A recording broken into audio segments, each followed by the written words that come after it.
Hello my friends, welcome back to my channel. Welcome if you are new. Today is Mystery Monday, where we diamond paint a mystery canvas and we talk about a real life mystery. So last week we got into some pretty dark, spooky, scary stuff with ghosts and hauntings and poltergeist. This week we're going to do some whimsical, more magical, lighthearted stuff. We're going to talk about a real life mystery of the Wollaton Gnomes. And I thought that was more than appropriate since it's looking like our mystery diamond painting kit is turning out to be 3 gnomes. So, this story takes place in Nottingham, England, and it takes place specifically at Wollaton Park. Now, just to give you some background, Wollaton Park is a 500-acre park in Nottingham, and it includes a conservation area and a deer park, and it actually is open to the public. It's centered on Wollaton Hall, which is this really beautiful, stately hall. It's a giant mansion, and it was built between 1580 and 1588 for Sir Francis Willoughby. So this is a really old home. And it's kind of an important historical landmark, and it also has been featured in modern media. For example, it was featured in The Dark Knight Rises as Wayne Manor, or at least they used the exterior of it to depict the exterior of Wayne Manor in the Batman movie. So it's this really beautiful, stately home, although the home itself is not going to be the center point of today's story. It's going to focus more on the park. So what happened was, in 1979, 6 school children went into the park and they claimed that they saw gnomes. So let me back up a little bit and let's talk about gnomes just really quickly.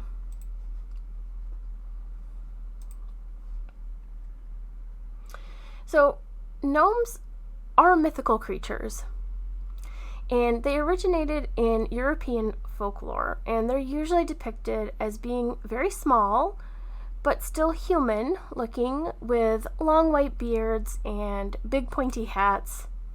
Now, they're typically known to dwell underground or live in burrows or little hidden homes in forests, gardens, and rocky landscapes. Now, they're usually seen as being guardians of the earth and possessing really deep knowledge of nature and all its secrets. And in folklore, the gnomes are said to be really skilled at crafting and gardening and things like that. And most notably, they're also said to have a reputation of being mischievous. And they'll often play pranks and maybe chase people in the wilderness and things like that. Now, one thing is for sure, whether you believe in gnomes or not, they definitely are still present in today's artwork and media. There's lots of literature, movies, TV shows, art, pop culture centered on gnomes. When I was a little kid, one of my favorite characters was a character named Noddy, and Noddy was a little gnome, and I'll put a picture of him in here.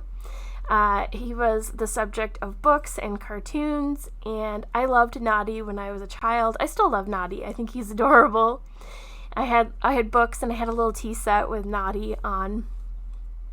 And I also loved David the Gnome, which was a popular cartoon in America, at least.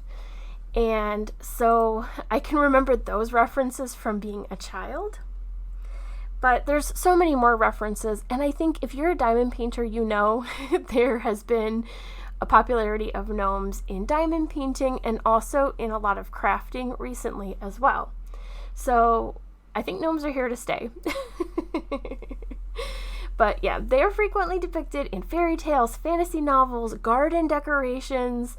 You see them a lot, and they're more often than not portrayed as being cheerful and friendly creatures, and they bring a sense of whimsy and magic to any stories or any landscapes where they're featured. So this story by no means is going to be dark or scary, but it is mysterious. So let's get into it. So like I was saying, this happened at Wollaton Park. This was back in 1979. And what happened was 6 children went to the park September 23rd, 1979. Now they went for an evening walk, so this was around 8 p.m. So getting kind of dark out, and they head to the park. And they claimed that while they were in the park, they saw a bunch of little men. And they claimed that they were gnomes, and they described them as being gnomes. They described them as being very short, only coming up to the waist of the children. They described them as having tiny little features, having long beards, wearing naughty hats. So like I was talking about, the character Naughty, the children said that the little men had hats just like Naughty. And they said that they were very friendly and joyful, and they were laughing. At one point, the little gnomes were chasing the children, but they all claimed that there was no danger.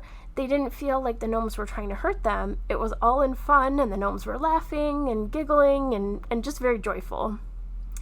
Now, they did chase them, and one of the children claims to have fallen in a swamp. I don't know that it was actually a swamp. It sounds like maybe it was a marsh or a pond that he fell into. And all of the children also claim that they saw the gnomes driving little bubble cars. And they said that these little bubble cars did not obey the normal rules of physics. So they could fly up in the air and jump over logs, and they didn't leave any marks on the ground, and they also didn't make any sound. Like, their little engines did not make any sound. They could just zip through the woods, and they all described this bubble car phenomenon. And they said that each car had a driver and a passenger, and there was about 30 cars, so 60 gnomes in total. So the children see this, and they get out of the park, and they go home, and they tell everybody about it. And the headmaster of the school decides to interview all of the children, and he actually audio recorded the interviews. Now, sadly, I looked. You cannot find the recordings to listen to. I would have loved that, to listen to these just what sounds like cute little interactions with gnomes. I would have loved to hear that, but you can find transcripts of the interviews, and I'll actually link them down below, because if you want to read them, you can. So all of the children had pretty similar stories. They all went into the park. They all said it happened at the same time on the same day. They claimed there was little men, that they chased them around, but they weren't trying to hurt them. They were friendly. Their friend fell into the swamp, and then they left. One of the children, I believe, said that they tried to go back and find them, and they couldn't find them. They all pretty much described them as having the beards and the hats, and they described the little outfits that they were wearing. And they all described the bubble cars.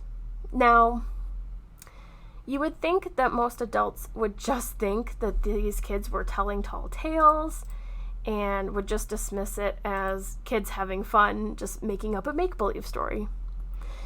And for some reason, though, the headmaster kind of believed them. He didn't think that they really saw gnomes, but he thought they saw something.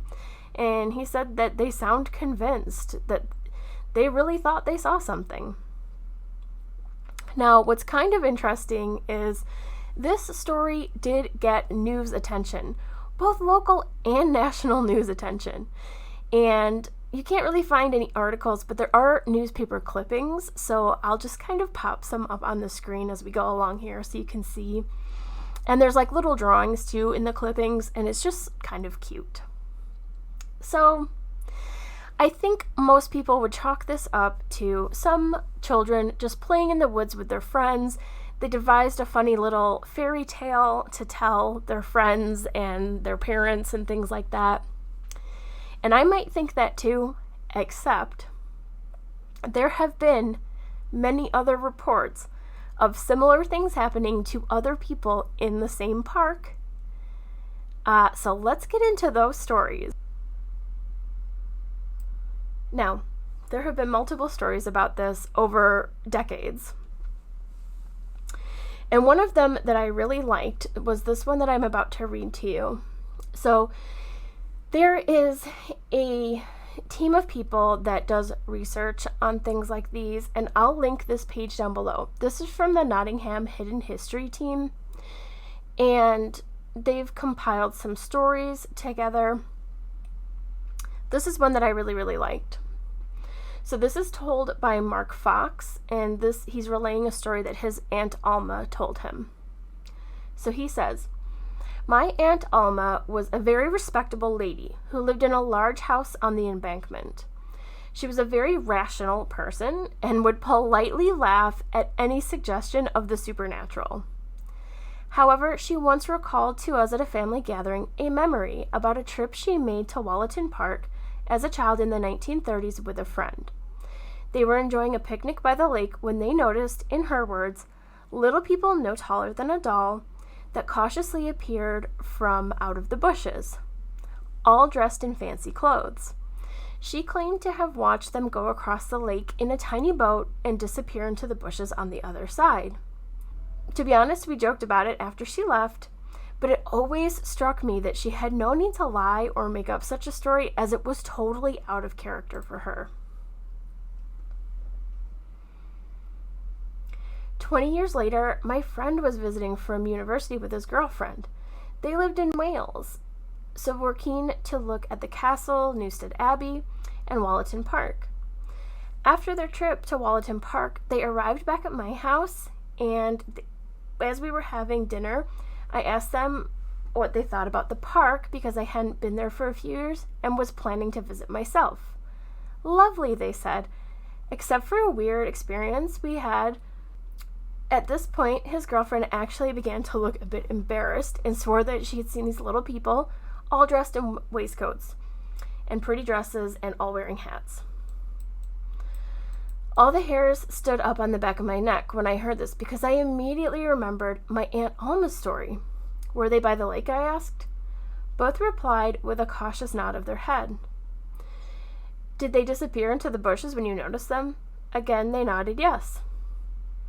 I asked them exactly what they had seen, and they told me pretty much the same story my aunt had told me, with the exception of the boat. They said it had just been on land near the bushes near the lake. When I told them the story my Aunt Alma told me, I could see them both look physically shaken, and my friend's girlfriend actually cried. They had never heard anything prior about Wollaton except that it was a beautiful old mansion with loads of deer roaming around. To think that both incidents happened nearly 60 years apart, and the people who told me had never even met or heard of each other, it really does make me believe there's a large amount of truth in there.